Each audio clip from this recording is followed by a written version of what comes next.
बिल्कुल मां मौजूद आहियां ठरी मीरवा इंडिया बाग बचारा रोड कई साल खां वठी तबाह थियल आहे। उनजी अञा ताईं मरम्मत न थी सघी आहे।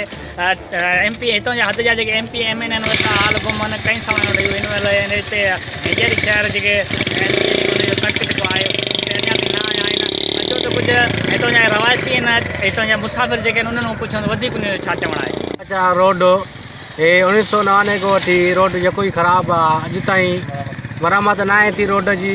ऐं जेको अचे थो पैसा खाई वञनि था, रोड ताईं न आहे ठहियो। रोड असांजो जेको आहे तमामु बिल्कुलु ख़राबु आहे। अचण वञण जी का बि सहूलियत असांखे कान्हे का। MN जेके अचनि था पंहिंजो मतिलबु कयूं हलिया था वञनि, वरी असांजी का बि पोवारी कान्हे का। साईं जन खे गुज़ारिश थी कजे त असांजो रोड तमामु बेकार में बेकार असांजे ॻोठ में आहे, तंहिंखे इहो सुधारियो वञे त बहितर थिए। बारे में इहो ॿुधाईंदुसि त इलाही सालनि खां बिल्कुलु रोड तमामु ख़राबु आहे।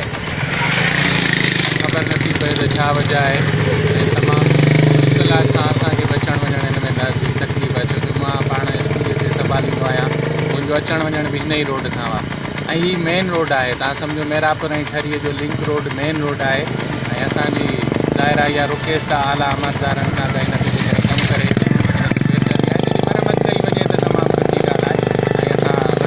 सिंध खां ऐं जेको तक जो MN MP आहे उन्हनि खे रिक्वेस्ट कंदासीं त जे हिन खे नज़र में रखी करे हिन जे लाइ कुझु कयो वञे त तमामु सुठी ॻाल्हि आहे। ठीकु आहे। बिस्मिल्लाह रहमान रहीम। इहो जेको असांजो रोड आहे बचरा वारो 1996 खां वठी ठहियलु आहे। पोइ हिन महिल ताईं केतिरियूं सदियूं गुज़री वियूं आहिनि। हिन महिल ताईं जेके असांजा जेके MN MP आहिनि हिन महिल ताईं हिते माना असां वटि न आया आहिनि। हिते ॾिसो किराना वबा जेका आहे उनजे जेका माण्हू पंहिंजे इलाइक़नि में वञिणो हुयो वञनि या उते कीअं बि माना सार संभाल कंहिं शइ जी नथा लहनि। ऐं माना असां ईंदा आहिनि हिननि जे राहुनि में असां गुल विछाईंदा आहियूं। तो महिमान असांजा वॾा आहिनि उहे मोहतरम आहिनि। सो उन्हनि खे घुरिजे त कुझु माना असांजी का वार कनि। हे जेको माना जेको रोड आहे त जेको आहे जेको ख़राबु आहे कंहिं माना हिन महिल ताईं जेको आहे न चूंडियल नुमाइंदनि माना को नोटिस वरितो आहे, न आला अमलदारनि जेके आहिनि नोटिस वरितो आहे। तो महिरबानी करे असांखे जेका वॾी तकलीफ़ इहा आहे त जेका बीमार मरीज़ आहिनि सो उन्हनि खे असां अचु वञु जेको खाइण में वॾी जेका आहे तकलीफ़ थी पहुचे।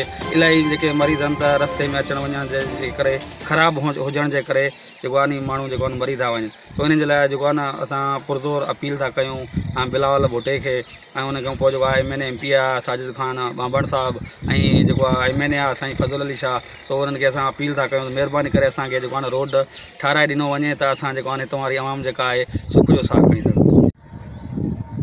जी नाज़रीन, तव्हांजी ॻाल्हियूं ॿुधण इहो ई चवणु आहे त हीअ रोड जेको ठाहियो वञे रिपेयर कयो वञे, वरी MP MN जेके आहिनि ताल घुमनि नथा अची सघनि। ऐं उन्हनि खां अलावा जेके उन्हनि जो इहो बि चवणु आहे त आला अमलदारनि खां अपील कई आहे त फौरी तौर रोड ठाहियो वञे। कैमरामैन इम्तियाज़ दसी सां गॾु मीरत संदसी, सोच TV न्यूज़ ठरी में। सब्सक्राइब कयो असांजे पंहिंजे चैनल सोच TV खे ऐं बेल आइकन के दबाइण कॾहिं भी न विसारींदा। सब्सक्राइब करें आपके अपने चैनल सोच TV को और बेल आइकन पर क्लिक करना ना भूलें। Don't forget to subscribe our channel Soch TV and press the bell icon.